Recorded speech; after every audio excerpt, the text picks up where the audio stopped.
What is going on, everybody? It's Alex, back to you in another video, and today we're going to be doing round 2 of 3 of this mock draft. So if you guys are new, I appreciate y'all for being here, but feel free to watch the first round to get caught up on everything that's gone on. Of course, like, comment, subscribe. You know that YouTube stuff. Let's kick into this. I've seen a couple of the comments. It's been about an hour since I dropped the first mock, and so far, pretty good. Just got a couple little disagreements on Matt Corral, and that's pretty much it. And I think that's perfectly fine. Let's kick it off. Number 33 with the Lions. I think that defensive back, of course, I kind of just spoiled it right there. Defensive back is probably going to be the way that we should go.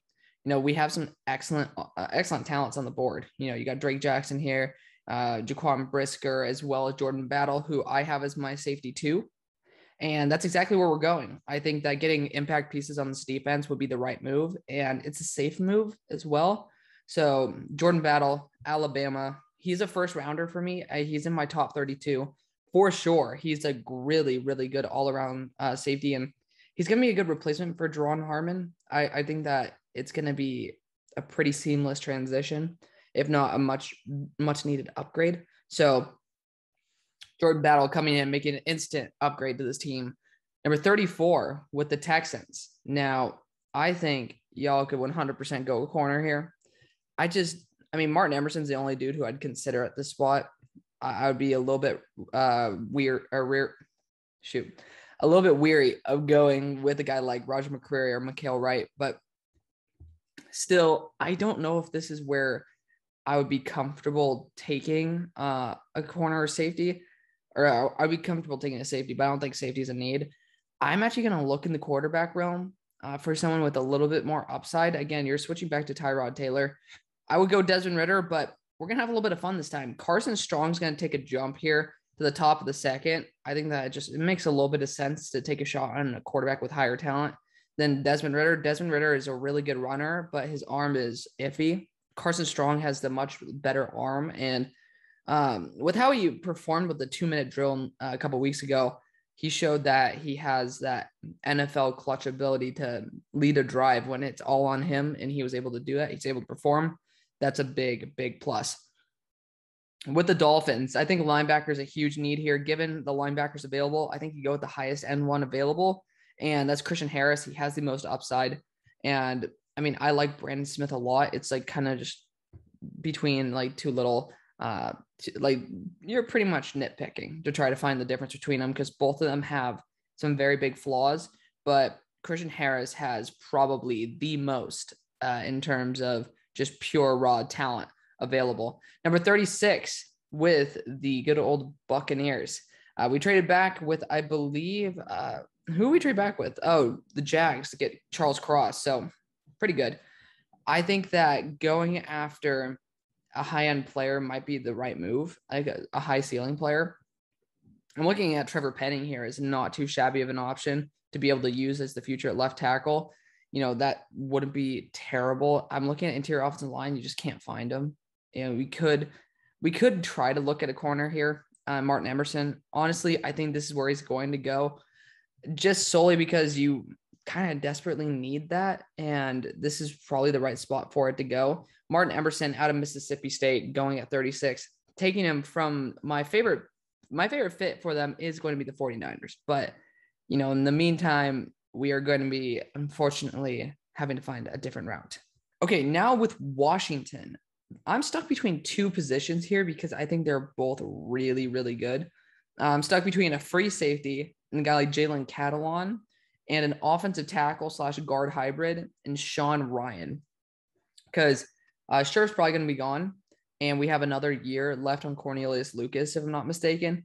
So that offers some and I think Charles Leno might be able to come back for one more year. So Sean Ryan, I think that he fits best as a guard right now before he polishes and becomes a tackle. That might be the right move, to just go with a guy who is a good flexible hybrid like that. That being said, I don't like the idea of taking tackles and putting them at guard. Although we do think that I'm going to be drafting Sean Ryan as the future tackle, but probably the short-term guard. We'll see what happens. Sean Ryan out of UCLA. I really do like him. Very good on the move. And now with a guy like Matt Corral there, you can honestly use a little bit more mobility as well. You're testing it out this year with Heineke. I don't think Heineke is honestly as great as we thought he did. But Sean Ryan, UCLA, he is a beast. Let's rock with him. Number 38 with the Jets. We went offensive tackle as well as corner, two very big positions of need. Now, honestly, I don't like doing this usually, but we're going to go safety here. I don't like really what we have in the safety room right now as it is. Hamza Nasir-Dean could definitely be a really good addition, but I'm also going to go Jaquan Brisker here. He's the best player in the safety room on the board for that position. I think Jalen Catalon's a little bit better, but it's a little bit risky for a team like the Jets to go with Jalen Catalon. I don't know if he exactly fits. While Jaquan Brisker is going to be a very nice enforcer. Think about the Jamal Adams days. I think that might be something they are intrigued with. The Giants, I love this idea. We're going to be going with it. Brandon Smith out of Penn State. He's just a really, really high-end linebacker with some amazing speed, amazing athleticism, and he's great on the inside. We're in desperate need of somebody else on the inside. So Brandon Smith, 241 pounds at 4.38, 40-yard dash. Yeah, I think that's a really good idea. Number 40 with the Eagles. I think this is going to be a great spot to look at the edge room. We have a lot of really good ones here. And, Drake Jackson seemed like you guys have gone to the USC pool enough. I think going after a larger edge prospect might not be a terrible idea. And I think Zach Harrison is going to get a lot of momentum at this time. And obviously it's nothing like, he does have that. He is probably playing almost as well as Karlaftis, but you can never go wrong with an uber athletic monster out of Ohio State. That's just been a pretty proven formula over and over again that they're going to work. So Zach Harrison out of out of the Ohio State University going right there. Number 41 with the Seahawks. They're actually going to be dipping at offensive line. Trevor Penning out of Northern Iowa moving in and taking the slot right there. Not having any trade-offs because teams are getting the guys they need. And speaking of a team that's getting a guy that they need, the Bears desperately need a right tackle. Daniel Faalele is the perfect idea of what they're looking for. Going left tackle right now with Tevin Jenkins. Daniel Faalele, amazing fit at right. Much bigger, very good in terms of athleticism as well. The Bears desperately need help on the offensive line. And finally, Justin Fields looks a bit more comfortable. Hopefully that continues. Regardless, Daniel Faalele is a beast. Number 43 with the Vikings. We're going safety here. We're going Jalen Catalon. You guys do need a free safety. You guys could use a strong one as well. But honestly, I think Jalen Catalon's range is ridiculous. I also like Xavier Woods. So Catalon provides the most upside out of any of these safeties left on the board. So take them and enjoy them. Niners sitting here. I'm going to be honest. There's no corners I think that are worth this pick. And I think that this might be a good spot to trade back.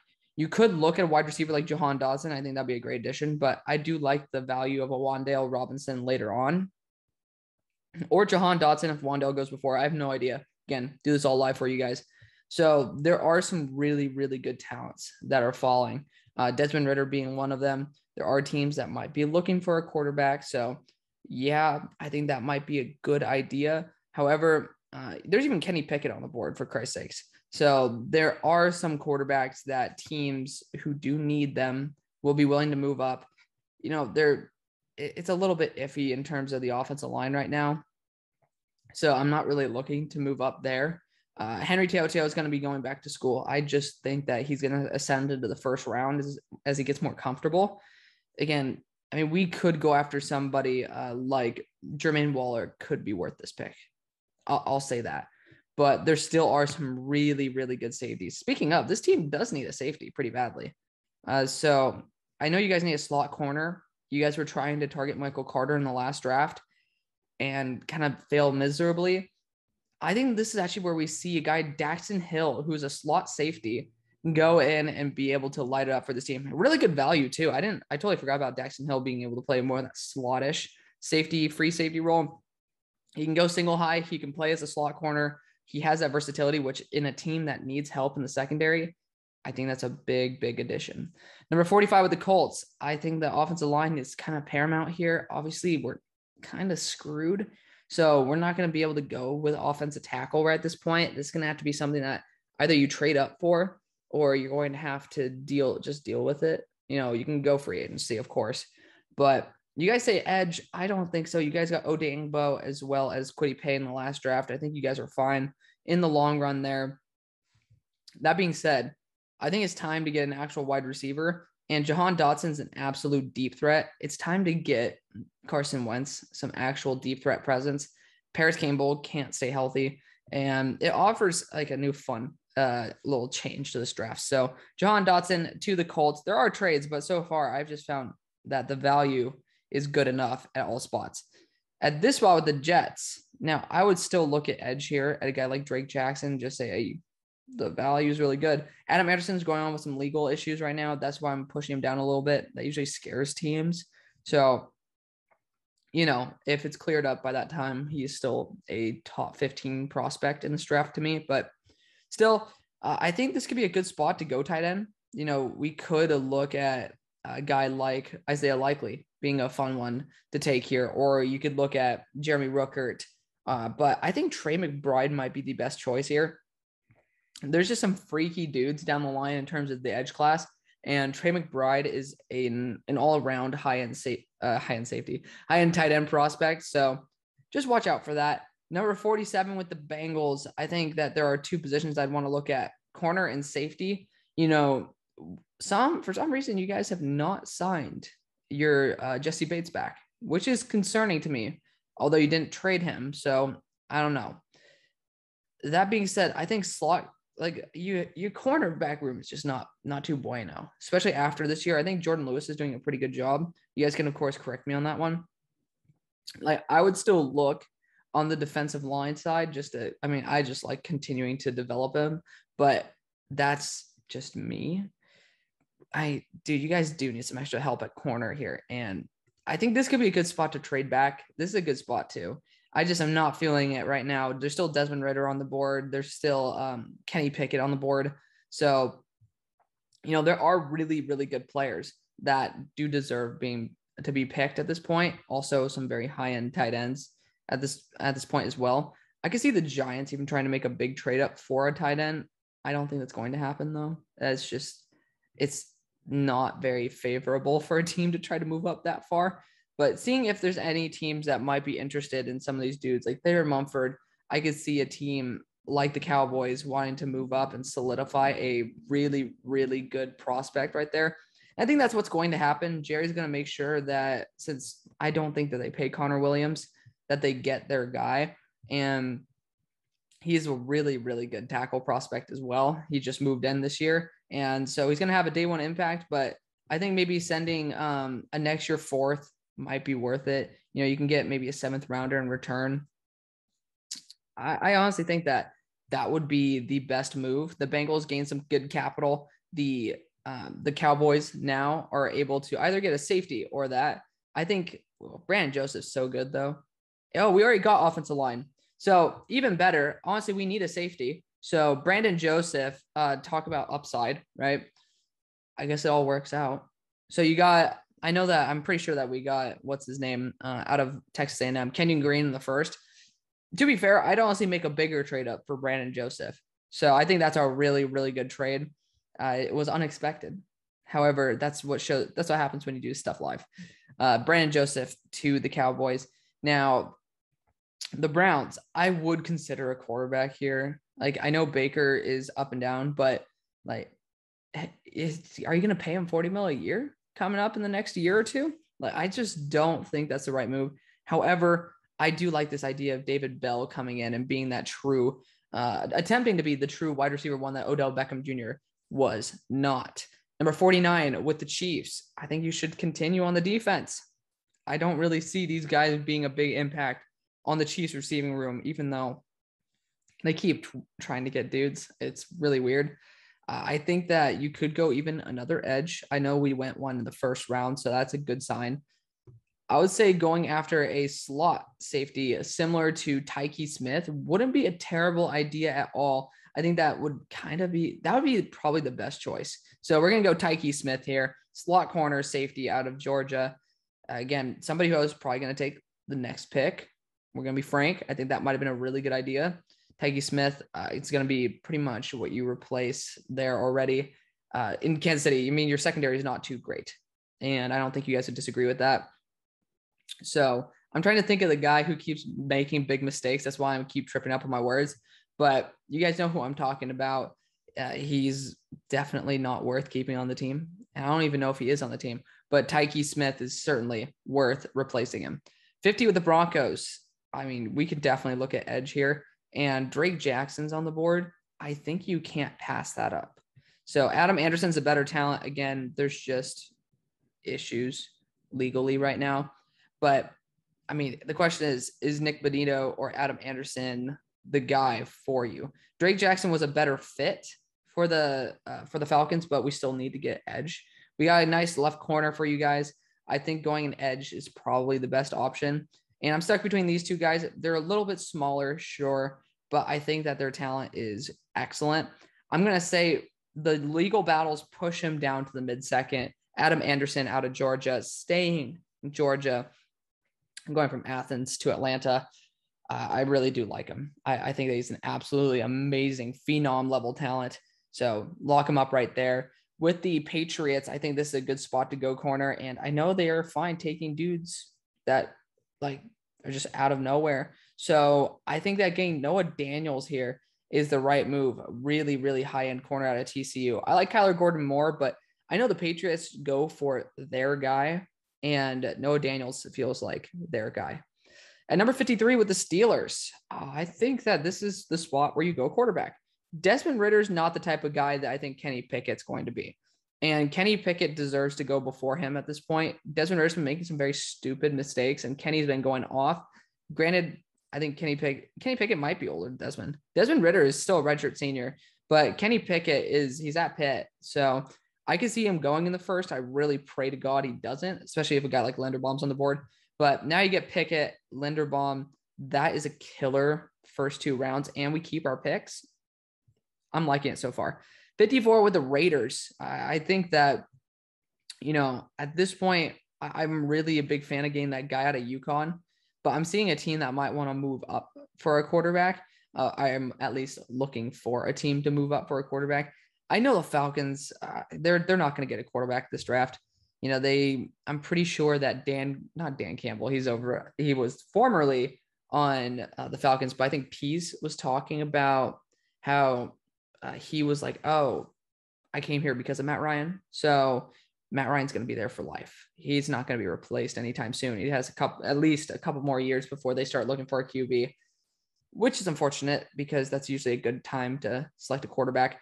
Although the Lions, I do really, really, really like selecting quarterbacks for the Lions. I know you guys say that, oh, we need all the picks to fix our holes. I mean, Desmond Ridder is perfect as a developmental backup. Honestly, he could start really soon. I think it's the right move. So I totally forgot who was on the board, but the Raiders are going to be moving back up. But the Raiders are not trading. We are trading with the Raiders, with the Lions. And we'll see how expensive this is. It's an 11 spot jump back. So I think a 5th round pick and maybe some next year capital wouldn't be too bad. A next year 4, I think that's a little rich. So 2 5s to move up 11 spots. I honestly think that's more than enough. We'll add in a 2023 7 just to send it on through. The Raiders accepted the offer. The Lions are going after Desmond Ridder, an instant impact quarterback out of Cincinnati, going back-to-back quarterbacks here. With the Saints, I think this could be a really good spot. You can also get another wide receiver here, but this could be a good spot to trade back to. We could get extra edge presence here. They do like their bigger dudes. So a guy like Jermaine Johnson, who's freaky athletic, could be the right guy. Honestly, I'm going to have some fun. We're going to take Jermaine Johnson out of Florida State here. I see him sneaking up into the 2nd round just because of his size and athletic combo. Big fan of him. Next with the Bengals. A tight end could be the right move. You guys got to push. You guys got to let me know about that one. Interior offensive line wise, I just can't see us going after a guard. We need a center if we're going to go after anybody. And I still feel quite terrible about going with tackle in the 1st round because there are some guys who honestly wouldn't be too bad of a pick here. But I'm actually going to go tight end route. Again, you guys can, of course, push back on that. But I think going after a guy like Jeremy Ruckert is something that the organization is probably fond of. CJ Uzama is coming into his own, but with all due respect, he's not that great of a tight end. So if he's able to produce, imagine what Jeremy Ruckert could do. I'm not sure if Jeremy Ruckert was there back when Joe Burrow was the quarterback at Ohio State, but could be an interesting reunion. Jeremy Ruckert going to the Bengals. Next with the Chargers. I think this is a phenomenal spot to get a guy like Isaiah Likely, a really, really nasty mismatch weapon out of Coastal Carolina. I think that this team doesn't prioritize run blocking that much. Obviously, you have Jared Cook as the tight end, and you have Trey McKitty there, sure. I just think Isaiah Likely is going to be a difference maker compared to Trey McKitty, who had a 5th on. So pretty sure you guys spent a late 3rd on him, on Trey McKitty. So you're getting a guy who have a 2nd or a late 2nd, maybe early 3rd versus a 5th rounder. I mean, Likely is a beast. Number 58 with the Bills. The Bills, I just don't even know what to draft for the Bills anymore. The Bills used to be a team where I just knew like they're there. I would just take them. I really don't know anymore. I think going offensive line is probably just the best move. Getting in Zion Johnson is the last guy who I'd take in probably earlier day 2 as interior. So select him, take him, and enjoy him. 59 with the Buccaneers. I think I just don't know what to do at this point. I think this is another good spot to trade back. Like there's just way too much going on. Granted, Bro McKinley is here, and I think you do want to go after a really good free. So Bro McKinley, continue boosting that secondary. Now, unfortunately, I'm trying to find a way for the Raiders to move back up. And granted, I don't think any team is going to be taking interior defensive line. You could talk about the Falcons here, but I don't really know about that one. Still, with the Broncos sitting here, I think that going after offensive tackle might be the right move. Corner is just not. You could go after Kyler Gordon, but it's like I just don't really know about that one, guys. I really don't. I think a guy like Jackson Kirkland could move to right tackle. He's so far proven that he could be a true left, but to be fair, his anchor is not good enough, and he can work as the interior. I think you take a shot on it. You know, he has experience as a right guard, so maybe moving to right tackle won't be that much of a stretch. Now you're able to get a high-end edge, a high-end tackle, as well as a high-end quarterback. All dudes who need to prove themselves, but this is a team where you can prove yourself. There's a lot of really good pieces around you to be great mentors, and it's a good spot for them. Number 61 with the Ravens. I think this is a good spot to trade back. I don't really know what to do with the Ravens right now. We got a true left tackle for them, but we still need to get more. And I think that going after a tight end might be not too shabby of an idea. So actually, I think they go with a tight end here. We're going to go Jalen Weidermeyer, Texas A&M. I think you go with your 2 tight end set, really good blocker, and he's a solid ass receiver. He's developed a lot this year. Started out very slow, but obviously proved why people thought he was tight end 1 in this class, undisputably. This is where I'm seeing the Raiders move back up, making sure that the good old Falcons do not take their guy. And I've been doing this to them for the past couple of rounds or past couple drafts. I'm going to be sending a 5th rounder. It's a 3-spot move up, but you know, you're moving up into different rounds. We're going to be going with Travis Jones out of UConn, 328 pounds, 13% body fat. This guy's an absolute freak and somebody who the Raiders are going to love. It's a guy who I would have considered right here for the Falcons. And we've already went edge as well as corner. I think this can be a really good spot to go running back. I know you guys probably don't want that. And wide receiver wise, I mean, Wan'Dale Robinson's the only guy I could really see as going at this point, but we've seen a lot of wide receivers go off the board. So I think that going after running back might be the best move. And I think a 3-down, I mean, Kenneth Walker is so good. Yeah, he is just that damn talented. He's going to be the first running back to go off the board here. I think Mike Davis is getting like 1 yard or like 1.3 yards per carry in the past couple games. It's just not been good. You have Cordell Patterson, but get a guy who can actually run the ball. Also, that helps out Matt Ryan's longevity. So Kenneth Walker, you fix up the defense a little bit. Now you're getting a little bit of help on the offense. Could have looked at Zach Charbonnet, but I don't think so. 64 with the good old Cards. This is why I took Jalen Weidermeyer, because this is where it would have went. That being said, I know that you guys aren't a huge fan of Washington corners on this team, even though, I mean, Byron Murphy is doing a damn good job. I don't care that much. Kyler Gordon is a really, really good corner. I think that he's almost as good as Trent McDuffie. So that's where it's going to be. We are seeing I thought for some reason, Desmond Ridder fell out the first, but he did not. Thank goodness. That's where we're going to end off the video. Let me know what you guys think. See you guys tomorrow. Peace.